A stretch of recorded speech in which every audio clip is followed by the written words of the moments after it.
রুচির এই ছোট্ট পরিবারে আপনাদের সকলকে আবার স্বাগত জানাচ্ছি। Welcome to simple housewife. ভোরের আকাশ আর সকালটা দেখতে খুবই ভালো লাগে। আজকে তো অনেক ভোর ভোর উঠতে হয়েছে, তাই আজকের বাইরের ওয়েদারটা দেখতে খুব ভালো লাগছিল।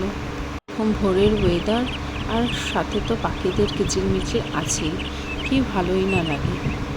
তো চলো ফ্রেশ হয়ে এবার নিত্যদিনের কাজে যাওয়া যাক। আজকে আমি আপনাদের সামনে একটি অত্যন্ত চ্যালেঞ্জিং বিষয়ে কথা বলতে চলেছি, আর সেটা কি সকলে অবশ্যই বুঝতে পেরেছেন।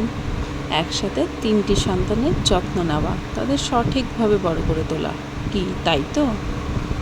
যেখানে একটি সন্তানকেই বড় করে তোলা কতটা কঠিন ব্যাপার, সেখানে 3টা সন্তানের দায়িত্ব পালন, তাদের সামলানো সত্যি একটা বড় যুদ্ধ জয় করা। তবে সঠিক পরিকল্পনা এবং ধৈর্যের মাধ্যমে এই কঠিন কাজটিও আনন্দদায়ক হয়ে উঠতে পারে। একটি সন্তানকে সামলানোর প্রথম চাবিকাঠি হলো একটি কঠোর কিন্তু নমনীয় রুটিন।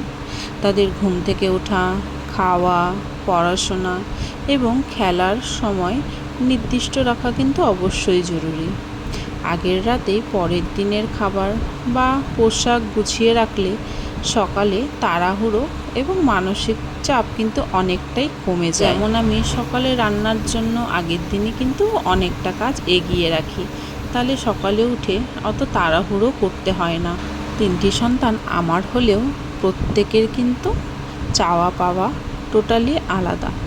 তাদের চাওয়া পাওয়া, পছন্দ অপছন্দ, মেধা কিন্তু টোটালি ভিন্ন। তাই অবশ্যই মনে রাখতে হবে, একজনের সাথে অন্যজনের তুলনা কিন্তু কখনোই করবেন না। প্রতিদিন নিয়ম করে অন্তত 10 থেকে 15 মিনিট আলাদা করে সময় দিন। তাদের মনের কথা শুনুন। নিজেদের অবহেলিত মনে করবে না এবং ভাই বোনের প্রতি হিংসাও তৈরি হবে না।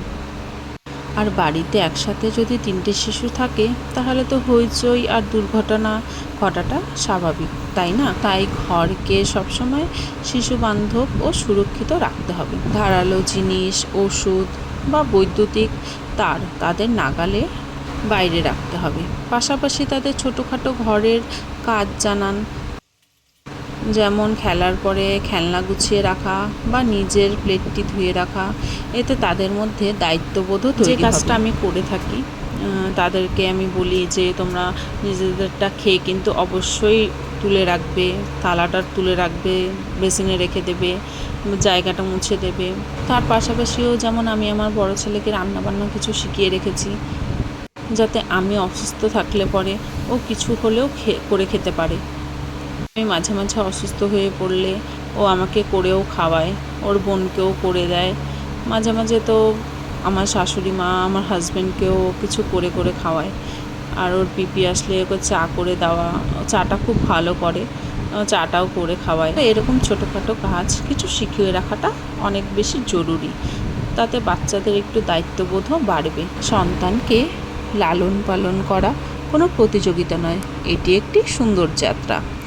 আজ তাদের পেছনে যে শ্রম ও ভালোবাসা দিচ্ছেন, ভবিষ্যতে তারাই আপনার গর্বের কারণ হয়ে দাঁড়াবে। তাই আমার সকল মায়েদের কাছে একটি ছোট্ট অনুরোধ রইল, আমরা ধৈর্যের সাথে ভালোবাসার সাথে আমাদের সন্তানদের একটি সুন্দর ভবিষ্যৎ উপহার দেব, কি তাই তো? কারণ আমরা তো মা, আমাদের প্রতিদিনই এই সুন্দর যুদ্ধটা কিন্তু জয় করে উঠতেই হবে। চারপাশ থেকে অনেকেই অনেক কথা বলবে, অনেকেই অনেক জ্ঞান দেবে, ভাষণ দেবে, কিন্তু তাদের কথা যতটা পারবেন ইগনোর করবেন। কারণ সন্তানটা আপনাদের, আমার। তাই ভালোটাও মারাই বুঝতে পারবে, কখন কোনটাতে তাদের ভালো হবে, কখন কোনটাতে তাদের খারাপ হবে। আজকে নিত্যদিনের কর্মে আমার তো রান্নাবান্না কমপ্লিট, আর এই যে আমার শাশুড়ি মা দই পেতেছিলেন। রান্নাবান্না কমপ্লিট করে চলে গেলাম ছেলেকে ডাকতে, কারণ সকাল সকাল উঠে পড়াশোনাও তো করতে হবে, তাই না? সেটাই তো সবথেকে বেশি জরুরি এখনকার সময়ে। ওকে ডেকে দিলাম। আর এদিকে আমার হাজব্যান্ড অফিসে চলে গেল। সে অফিসে যাচ্ছিল, কিন্তু যেতে যেতে বাইকের চাবিটা নিতে ভুলে গেছিলো, তো আমি আবার বাইকের চাবিটা দিয়ে দিলাম। ছেলেদের এই একটাই প্রবলেম, কিছু না কিছু নিতে ভুলেই যায় প্রত্যেক। আর সন্তান লালন পালনে কিন্তু হাজব্যান্ডেরও অনেক বড় ভূমিকা থাকা উচিত, কি তাই তো? কারণ এখনকার সময় বাবা আর মা দুজনকেই সন্তানদের দেখতে হয়। সন্তান কি করছে কি না করছে, কোনটাতে তাদের ভালো হবে কোনটাতে তাদের খারাপ হবে, সেটাতে কিন্তু মা বাবা দুজনেরই অধিকার। মারা যেহেতু বাড়িতে বেশি থাকে তাই সন্তানদের দেখার দায়িত্বটা আমাদের একটু বেশি হয়ে পড়ে। এই যে আমার নতুন সোনা সকাল সকাল উঠে তার জানলা দিয়ে পঞ্চায়েতই শুরু। তার সকাল সকাল উঠে পঞ্চায়েতই না করলে যেন ভালোই লাগে না। ওর এই জানলার সামনে দাঁড়িয়ে প্রকৃতির দৃশ্য দেখতে যে কি ভালো লাগে সে নিজেই জানে। এই ছোট্ট ছানাপোনাগুলো তো এখনই জন্ম নিয়েছে, তাই না? তাই ওদের স্বপ্ন দেখাও কিন্তু অনেক বড় বড়, কারণ ওরা এই সময় থেকেই স্বপ্ন দেখা শুরু করে দেয়। কখনো নিজের স্বপ্নকে ছোট বলে মনে করবে না। আমি আমাদের সন্তানদের এটাই শেখাবো, আর আমি সকলকে এটাই শেখাবো। আকাশে ওড়ার আগে পাখিকে ডানার ওপর বিশ্বাস রাখতে হয়। জীবনের সফল হতে হলে শর্টকাট কোনো রাস্তা নেই, কঠোর পরিশ্রম একমাত্র চাবিকাঠি। তুমি জীবনে যাই হতে চাও না কেন, ডাক্তার, ইঞ্জিনিয়ার, খেলাধুলো বা শিল্পী, তা মন থেকে চাইবে এবং তার জন্য সর্বোচ্চ চেষ্টা করবে। ভুল বা ব্যর্থতা আসবেই, কিন্তু ব্যর্থতা মানে হেরে যাওয়া নয়। ব্যর্থতা হলো নতুন করে শুরু করার একটি সুযোগ। আমার বাবাও আমাকে বলতো যে একবার হেরেছো তাতে কি হয়েছে, আবার চেষ্টা করো। তাই আমি আমার জীবনে এখনো পর্যন্ত কিন্তু হেরে যাইনি।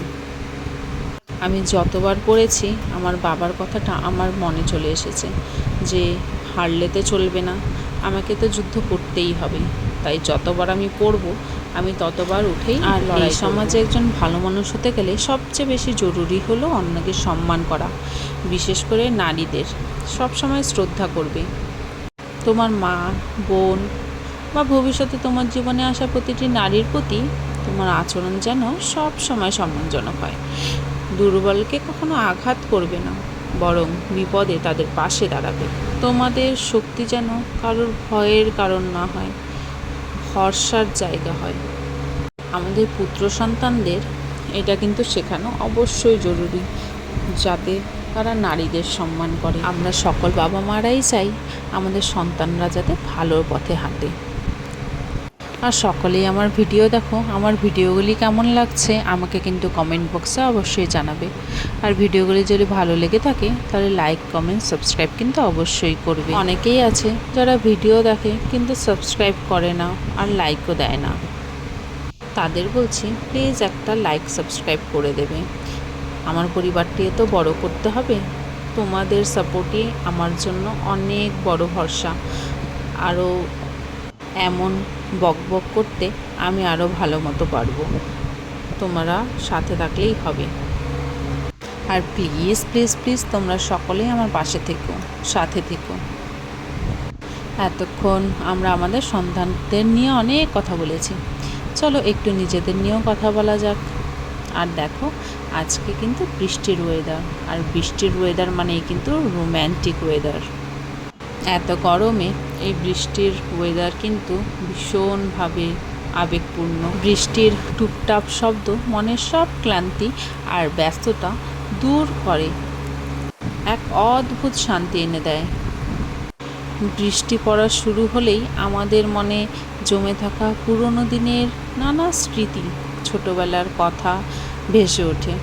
বৃষ্টির ছোঁয়ায় গাছপালা যেন নতুন জীবন ফিরে পায়, চারপাশ একদম সবুজ আর সতেজ হয়ে ওঠে। আর অনেক দিন পর শুকনো মাটিতে বৃষ্টির ফোঁটা পড়লে তখন যে সদ্য গন্ধ বের হয় তার কোনো তুলনা নেই। বাঙালির কাছে বৃষ্টি মানে দুপুরের মেনুতে গরম গরম খিচুড়ি, বেগুন ভাজা আর ইলিশের পদ। কিন্তু আজকে তো আমাদের চিকেন ছিল, তাই আজকে সেটা দিয়েই বৃষ্টি ভীষণভাবে জমে গিয়েছিল।